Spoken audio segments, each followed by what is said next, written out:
श्रीराम समर्थ. गणाधीश जो ईश सर्वा गुणांचा, मुळारंभ आरंभ तो निर्गुणाचा. नमो शारदा मूळ चत्वार वाचा, गमू पंथ आनंतया राघवाचा.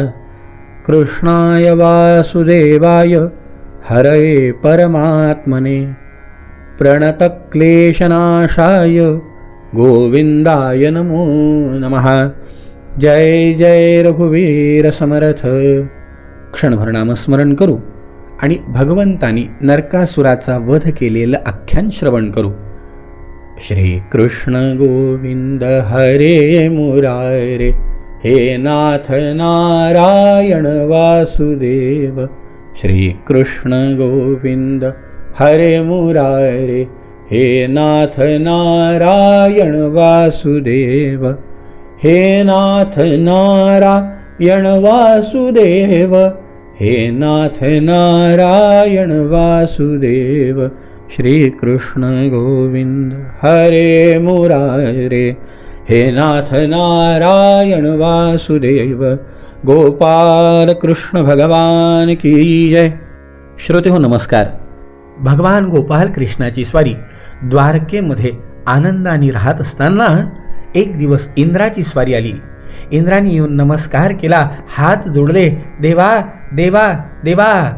इंद्रेण ऋतछत्रेण ऋतकुंडल बंधुना, ऋतामराद्रिस्थानेन ज्ञापितो भौमचेष्टितम्.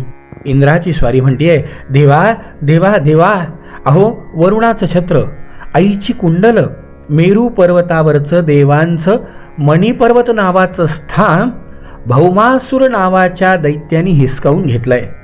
प्रभो काही करा, पण आपल्याशिवाय या संकटातून बाहेर काढणारं कोणी नाहीये. भगवंतानी बघितलं, इंद्राणी प्रार्थना केल्यावर काय हो. सभार्यो गरुडारूढ प्राग्ज्योतिषपुरंययो. भगवान गोपाल कृष्णांनी पाहिलं, इंद्रा काळजी करू नको, लवकरच देवांवरती आलेलं हे संकट दूर होईल. म्हणून भगवंतानी तात्काळ गरुडाला आवाज दिला. गरुडावरती भगवान गोपाल कृष्णाची स्वारी बसली. सोबत सत्यभामेला बरोबर घेतलं मंडळी भगवंतानी. आणि भगवान जिथे हा भौमासूर राहत होता, प्राग्ज्योतिषपुरामध्ये भगवान निघाले. बरं, प्राग्ज्योतिषपुरात जाणं काही इतकं सहज होतं का? नाही हो.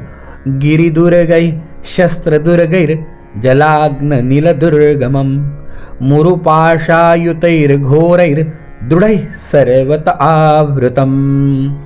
प्राग्ज्योतिषपुरामध्ये चांगल्या चांगल्यांना जाणं कठीण. चारही बाजूंनी डोंगरांची रांग, त्याच्या आत शस्त्र लावून ठेवलेली, त्याच्या आत पाण्याने भरलेले खंदक, त्याच्या आत अग्नी पेटवलेले खंदक, आणि त्याच्याही आतल्या बाजूला प्रचंड वारा वाहणारा तट. त्यापुढे मोर नावाच्या दैत्याने नगराच्या चारही बाजूंना 10,000 भयंकर आणि घट्ट असे फास लावून ठेवलेले होते. या कठीण नगरामध्ये प्रवेश करण्यासाठी म्हणून तर भगवान गरुडावर विराजमान झाले. भगवान गोपाल कृष्णांनी जसा प्राग्ज्योतिषपुराचा तट जवळ आला, गदयान्निर्बिभेदाद्रीन शस्त्रदुर्गानि सायकैः, चक्रेणाग्निंजलं वायु मूरपाशांस्तथासिना.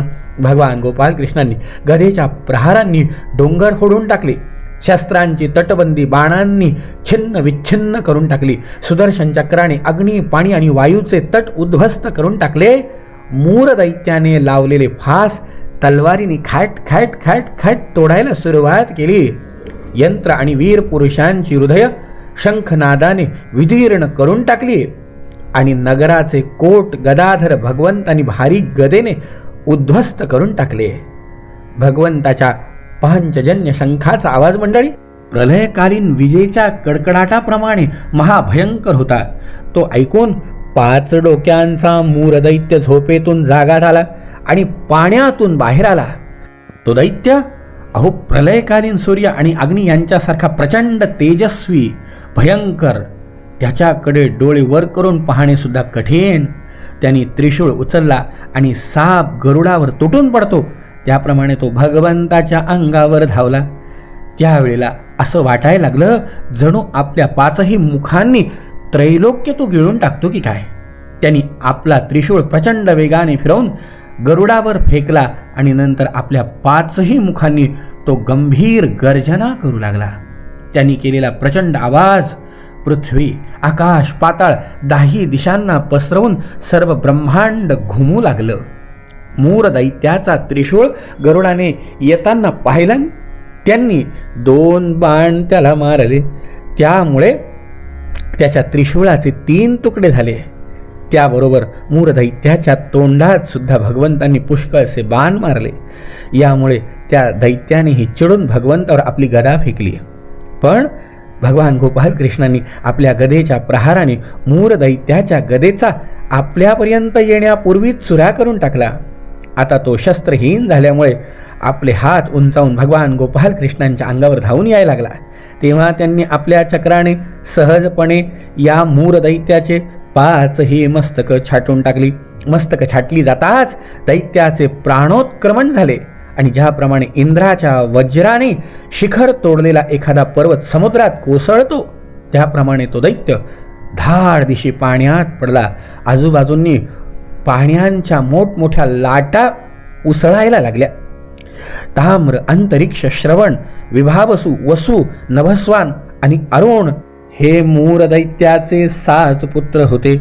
आपल्या पित्याच्या मृत्यूने ते अत्यंत शोकाकुल झाले आणि मग बदला घेण्यासाठी क्रोधयुक्त होऊन शस्त्रास्त्रांनी सुसज्ज होऊन पीठ नावाच्या दैत्याला आपला सेनापती बनवून भौमासुराच्या आदेशावरून भगवान गोपाल कृष्णावर चढाई करून आले.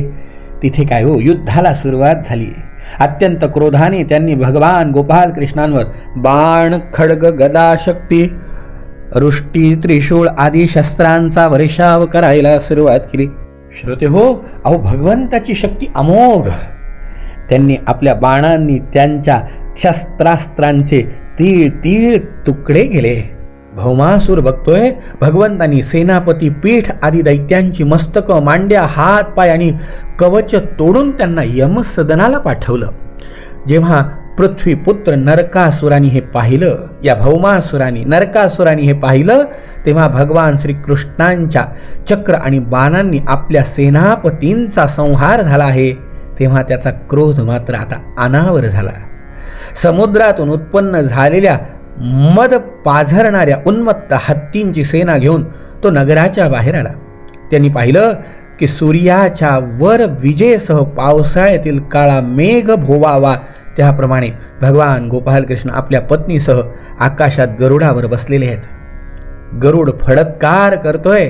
भौमासुराने स्वतः भगवंतांवर शतघ्नी नावाची शक्ती फेकली आणि त्याच्या सगळ्या सैनिकांनी सुद्धा एकदम त्यांच्यावर आपापली शस्त्र सोडायला सुरुवात केली.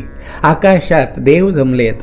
भगवान गोपाल कृष्ण आणि या दैत्याचं जे युद्ध सुरू झालं, आकाशातून देव बघतायत का? देवांना सुद्धा वाटत होतं हा भौमासूर लवकर मरावा. भगवान गोपाल कृष्णाची स्तुती, भगवंताचं नाम घेत आकाशामध्ये ते बघतायत. कृष्ण कृष्ण जय कृष्ण कृष्ण जय कृष्ण कृष्ण जय कृष्ण कृष्ण जय कृष्ण कृष्ण जय कृष्ण कृष्ण जय कृष्ण कृष्ण जय कृष्ण कृष्ण जय. सगळे देव नामस्मरण करतायत. कृष्ण कृष्ण जय कृष्ण कृष्ण जय कृष्ण कृष्ण जय कृष्ण कृष्ण जय कृष्ण कृष्ण जय कृष्ण कृष्ण जय. भगवान गोपाल कृष्ण चित्र विचित्र पंख असणारे तीक्ष्ण बाण नरकासुरावर सोडायला लागले. त्यामुळे लगेचच भौमासुराच्या सैनिकांचे हात, मांड्या, मुंडके आणि धड तुटून खाली धडाधड पडायला सुरुवात झाली. हत्ती, घोडे मरून पडायला लागले. भौमासुराच्या सैनिकांनी भगवंतावर जी जी शस्त्रास्त्र चालवायला सुरुवात केली होती, श्रोते हो, त्यापैकी प्रत्येक भगवंतांनी 3 तीक्ष्ण बाणांनी तोडून टाकले. त्यावेळी भगवान गोपाल कृष्ण ज्या गरुडावर बसलेले होते तो आपल्या पंखांनी हत्तींना मारत होता. तसंच चोचीने आणि नखांनी त्याने हत्तींना घायाळ करायला सुरुवात केली. तेव्हा ते घाबरून रणांगण सोडून नगरामध्ये घुसायला लागले. तिथे आता एकटा भौमासूर लढत राहिला. गरुडाच्या माराने घायाळ होऊन आपली सेना पळून जाऊ लागली पाहून त्याने त्याच्यावर वज्राला सुद्धा निष्प्रभ असणारी शक्ती फेकली. पण मंडळी, ज्याचा सखा हरी. विश्वकृपा करी देव ज्याच्या पाठीवर विराजमान झालेत, ज्याचा सखा हरी. भगवान तिथे असल्यावर काय पाहायचं? त्याने एवढी शक्ती फेकली, पण तिच्या माराने गरुड जरा सुद्धा विचलित झाला नाही. फुलांच्या माळेच्या प्रहाराने हत्ती विचलित होऊ नये ना, त्याप्रमाणे हा सुद्धा अचल होता. सर्व प्रयत्न निष्फळ झालेले पाहून त्यांनी श्रीकृष्णांना मारण्यासाठी हातात त्रिशूळ घेतला. शूलं भौमोच्युतं हन्तु माददेवितथोद्यमः. पण तो त्याने फेकण्यापूर्वीच भगवान गोपाल कृष्णांनी तीक्ष्ण धारेच्या चक्राने हत्तीवर बसलेल्या भौमासुराचं मस्तक उडवलं. गोपाल कृष्ण भगवान की जय. श्रोते हो, त्याचे कुंडल आणि सुंदर किरीटाने झगमगणारे मस्तक जमिनीवर धाडकन पडले. ते पाहून भौमासुराचे संबंधी मनामध्ये हळहळ करायला लागले. ऋषी वा वा वा वा म्हणू लागले आणि देव भगवंतावर पुष्पवृष्टी करीत भगवंताची स्तुती करायला लागले. अमर कुसुम घन वरुषते वरुषते, अमर कुसुम घन वरुषते. आकाशातले देव भगवंतावरती पुष्पवृष्टी करायला लागले. तननन करीती समस्त गंधर्व, तननन करीती समस्त गंधर्व. सगळे गंधर्व हातामध्ये मृदंग घेऊन तंतनाट करायला लागले. तननन करीती समस्त गंधर्व. सर्वत्रांना भगवान गोपाल कृष्णाचा जय जयकार. सगळे बघताय, गोपाल कृष्ण भगवान की जय, गोपाल कृष्ण भगवान की जय, गोपाल कृष्ण भगवान की जय. असा भगवंताचा जय घोष सुरू झाला. मंडळी, भौमासूर भूमीवर पडला तेव्हा पृथ्वीची स्वारी भगवंताकडे आली. तिने भगवान श्रीकृष्णांच्या गळ्यामध्ये वैजयंती माळ आणि वनमाळा घालून आधी तिची तापलेल्या सोन्याप्रमाणे चमकणारी रत्न जडित कुंडल भगवंतांना अर्पण केली. त्याचबरोबर वरुणाचं छत्र आणि एक मौल्यवान रत्न भगवंताला समर्पण केलं.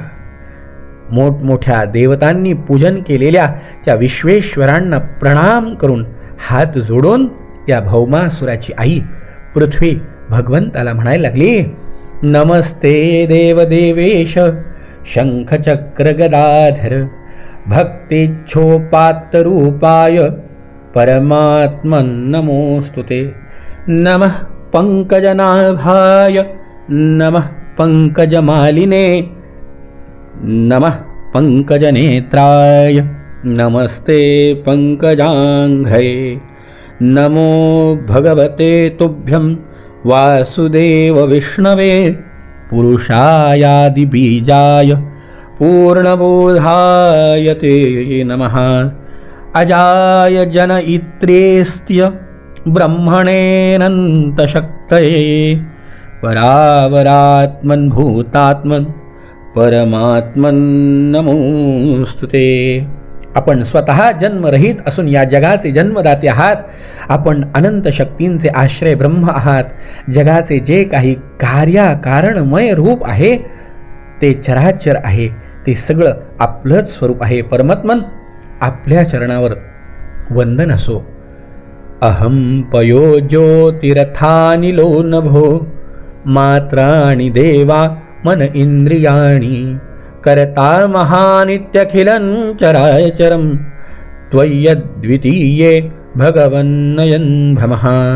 भगवन, मी पृथ्वी, जल, अग्नी, वायू, आकाश, पंचतन्मात्रा, मन, इंद्रिय आणि त्यांच्या अधिष्ठात्री देवता, अहंकार व महत्त्व असं हे संपूर्ण चराचर जग आपल्या अद्वितीय रूपामध्ये भ्रमामुळेच पाहत आहे. हे शरणागत भवभयभंजना, माझ्या दुष्ट पुत्राचा आपण वध केलात, पण प्रभो, हा त्याचा भगदत्त नावाचा पुत्र भयभीत झालाय. मी याला आपल्या चरणांजवळ घेऊन आले. प्रभो, आपण याचं रक्षण करा आणि जे साऱ्या जगाचे पाप ताप नष्ट करणारे आहेत ते चरणकमळ याच्या मस्तकावर ठेवा. पृथ्वीने भक्तिभावाने विनम्र होऊन जेव्हा अशा प्रकारे भगवान गोपाल कृष्णाची स्तुती केली मंडळी, त्यावेळेला भगवंतानी त्या भगदत्ताला अभय दिलं आणि सर्व प्रकारच्या संपत्तींनी संपन्न अशा भौमासुराच्या राजवाड्यात प्रवेश केला. तिथे गेल्यावर भगवंतानी पाहिलं की या भौमासुराने अनेक राजांना जिंकून त्यांच्या 16,100 राजकुमारी तिथे आणून ठेवलेल्या होत्या. भगवान अंतःपुरामध्ये प्रवेश करते जेव्हा झाले तेव्हा ह्या सगळ्या स्त्रिया समोर उभ्या होत्या. सगळ्यांनी भगवंताला नमस्कार केला. भगवान बघतायत, आता आपण या बंदीशाळेतून मुक्त झाला आहात. आपण आपल्या राज्यामध्ये जा, आपलं आनंदाने जीवन जगा. भगवान असं म्हटल्याबरोबर समोर उभ्या असलेल्या कुमारिकांच्या प्रतिनिधी रूपाने एक स्त्री बोलायला लागली, देवा देवा, अहो आपण आम्हाला जा म्हणतायत, पण कोणत्या तोंडाने जाणार आणि कोण आमचा स्वीकार करणार? आता आम्हाला आमच्या राज्यामध्ये स्थान नसणार आहे. प्रभो, आम्ही उलट बरे होतो इथे होतो तर. आपण आमची मुक्तता करण्याचं ठरवलं, पण आम्हाला मुक्त होणं शक्य नाही. भगवान बघतायत, नाही असं नाही. हात जोडून सगळ्यांनी भगवंतांना प्रार्थना केली, आता आमचा स्वीकार कोणी करणार नाही, आपणच आमचा स्वीकार करा. मंडळी, प्रत्येकीच्या मनामध्ये एकच विचार होता की भगवान गोपाल कृष्णच आपले पती व्हावेत आणि विधात्याने आपली ही अभिलाषा पूर्ण करावी. अशा प्रकारे यांच्या अंतःकरणातला विचार जाणून भगवान गोपाल कृष्णांनी त्यांना सुंदर सुंदर वस्त्र परिधान करवून पालख्यात बसवून द्वारकेला पाठवलं. त्यांच्याबरोबर पुष्कळचं धन, रथ, घोडे, अमाप संपत्ती पाठवली. भगवंतांनी त्या 16,100 स्त्रियांचा स्वीकार केला, त्यांना द्वारकेला पाठवलं. ऐरावताच्या वंशात जन्मलेले अत्यंत वेगवान 4 दातांचे शुभ्र असे 64 हत्ती सुद्धा भगवंतांनी तिथून द्वारकेला पाठवले. यानंतर भगवान गोपाल कृष्ण अमरावतीला इंद्रपुरीमध्ये गेले.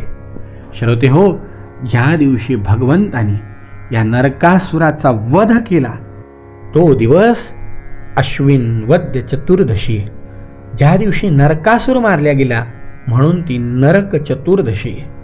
म्हणून तर मंडळी, आपल्यावरती या नरकाचं पाप पडू नये, आपल्याला नरकवास होऊ नये म्हणून भगवंतांनी ज्या ब्राह्म्य मुहूर्तावरती अलौकिक ही दिव्य लीला केली, आपणही प्रातःकाळी मंगल स्नान करून ही भगवंताची लीला गुणगान, भगवंताचं नामस्मरण करून आपलंही जीवन कृतार्थ करून घ्यावं आणि आपल्या जीवनामधले काम, क्रोध, लोभ, मोह, मद, मत्सर हे जे दैत्य आहेत, ह्या दैत्यांचा वध आपल्यालाच करावं लागेल. कोण करणार?